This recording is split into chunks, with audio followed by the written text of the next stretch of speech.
welcome Amijoma Onyato tonight. Bill to amend the Independent National Electoral Commission Act 2010 passes second reading in the Senate as President Muhammadu Buhari's request for a 242 billion naira environment is approved. House of Representatives threatens to summon Inspector General of Police over the arrest of the lawmaker Dogara by the Special Anti-Robbery Squad. Federal government drags Deputy Senate President Ike Ekweremadu and Senator Basi Akpan to court over alleged refusal to declare their assets, even as Senator Ekweremadu describes charges as laughable and malicious. An overloaded bus crashes in Kenya, claiming the lives of 50 passengers. On business news tonight, federal government signs a new executive order tagged Voluntary Offshore Assets Regulation Scheme aimed at tightening tax rules.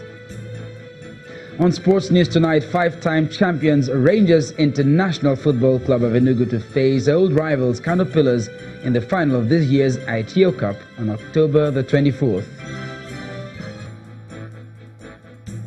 Hello, and from Abuja, federal government proposes minimum wage of 24,000 naira as opposed to Labour's 30,000. Labour Minister insists negotiations are still on.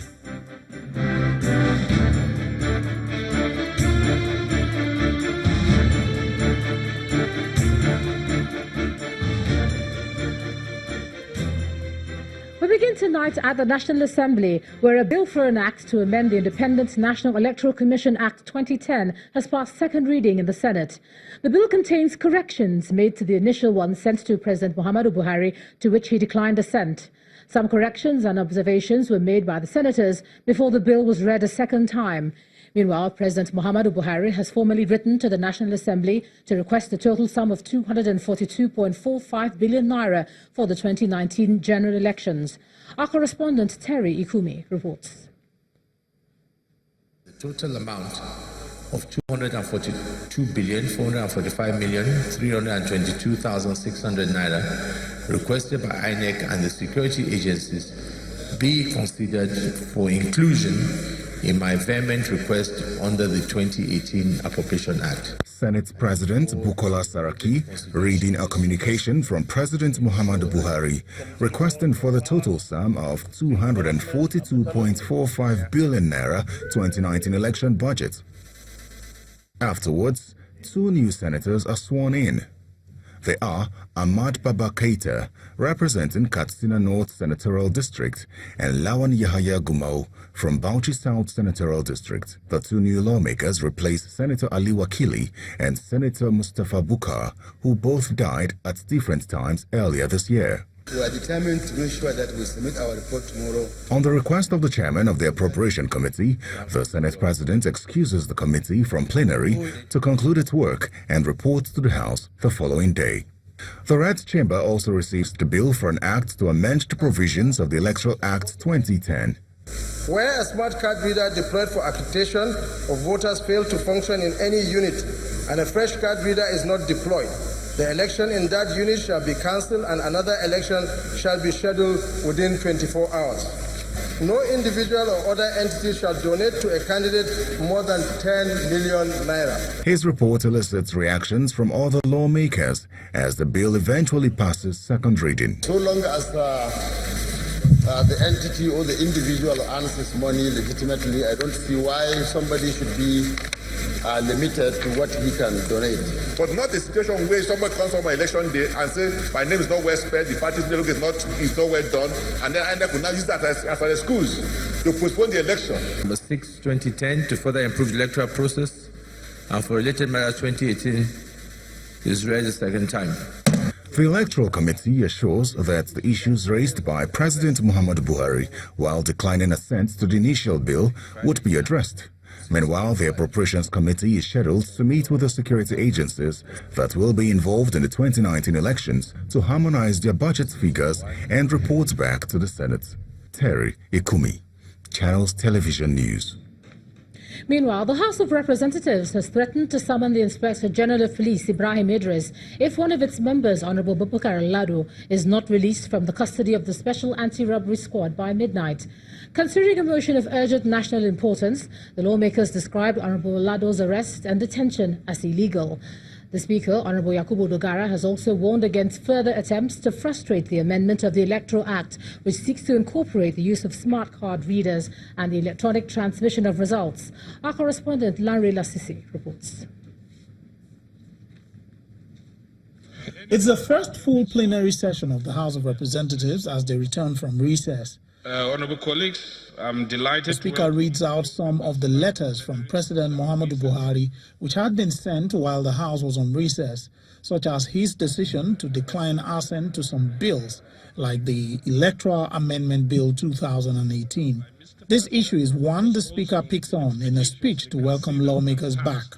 The new Electoral Act Amendment Bill has provisions that are designed to guarantee free, fair, and transparent elections in Nigeria. The amendment bill has provisions that are designed to capture innovative tools like the smart card reader, the electronic transmission of results, among others. Any further attempt to frustrate the passing into law of this bill would be indicative of our desire not to improve on the successes of the 2015 general elections, further foiling the fears that some, including our international partners, have about some forces who intend to manipulate the forthcoming elections by exploiting identified loopholes in the Electoral Act currently in force. He also makes clear his displeasure over the conduct of the recent primaries of political parties. The leadership is aware of the impunity that characterized the conduct of some primaries in which some of our members allegedly lost the ticket to contest in the next election. We have done our best to ensure internal democracy within parties, but it appears parties prefer to pander to the whims and caprices of some powerful individuals rather than the law. It is a pity that the 2018 primaries will throw up more pre-election cases than ever before witnessed in Nigeria due to display of impunity by parties in the conduct of primaries across board. Meanwhile, the House considered a motion on the arrest of a lawmaker from Niger State, Representative Abubakar Lado, by officials of the Federal Special Anti-Robbery Squad. The House is further aware of his continued detention for the past 3 days, which action offends the Nigerian Constitution and amounts to inhuman and degrading treatment. The House is aware that the invitation of Honorable Lado was not done through due process and therefore breaches the Legislative Powers and Privileges Act. Lawmakers condemn the action of the police and demand that the lawmaker be released. The House says it will summon the Inspector General of Police to appear before the House in plenary if the lawmaker is not released from custody by midnight on Wednesday. A delegation to be led by the House leader, Femi Gbajabiamila, is also to meet with the police chief on the matter. Lanre Lasisi, Channels Television News. And still at the National Assembly, some Nigerians living with disabilities today barricaded the entrance of the complex, demanding the transmission of the Nigeria Disability Bill to the President for assent. The bill, which has been passed by 2 chambers of the National Assembly, seeks to protect the rights of Nigerians living with disabilities. It also seeks a complete action on the discrimination against physically challenged persons and a quest for equal voting access.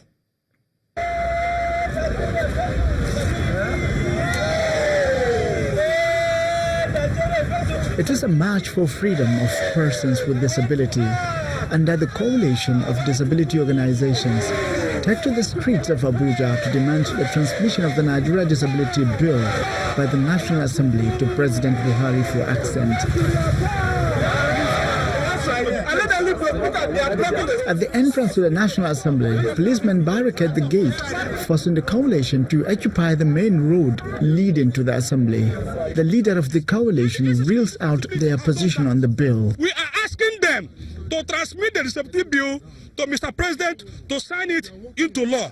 Sir, we are giving the National Assembly 1 week between today and next week, Thursday. If the National Assembly failed to transmit the Disability Bill to Mr. President for assent, we are going to mobilize people with disabilities across Nigeria for a sit-out until the National Assembly do the needful. Members of the coalition are assured of the transmission of the bill by Senator Shehu Sani. We will do everything possible within the stipulated time you have given to ensure that Mr. President has a copy of this bill, and I'm very sure the President is friendly to people living with disabilities. Yes. And you can see how he has also given a space for people living with disability to be represented in his government. The bill, which was passed by the National Assembly, seeks to protect the rights of persons with disability, in addition to prohibiting discrimination on the grounds of disability and other harmful practices.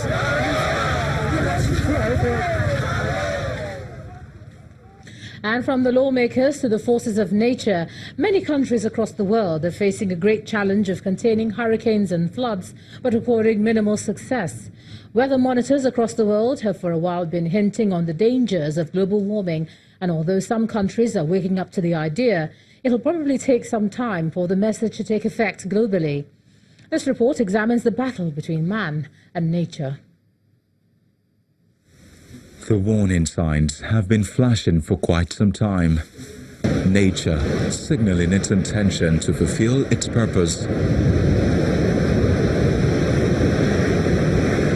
The only thing standing in its way are humans. Now from the United States of America through to Europe, Asia and Africa, the world is feeling the wrath of hurricane and storms. Many lives have been lost in the process, and it doesn't seem to be abating.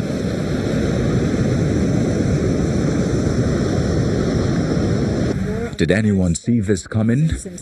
From this survey, the answer will be yes.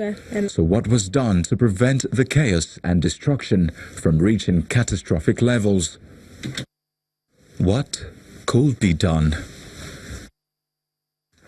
There had been countless discussions about the effects of global warming at international meetings of world leaders, but it seemed the thought of retracing one's steps to correct any ill committed against the earth appeared too cumbersome.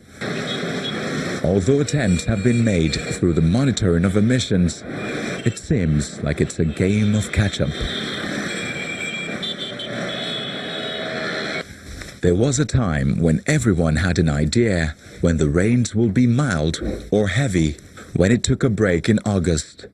But now, the weather has developed a pattern of charting its own course.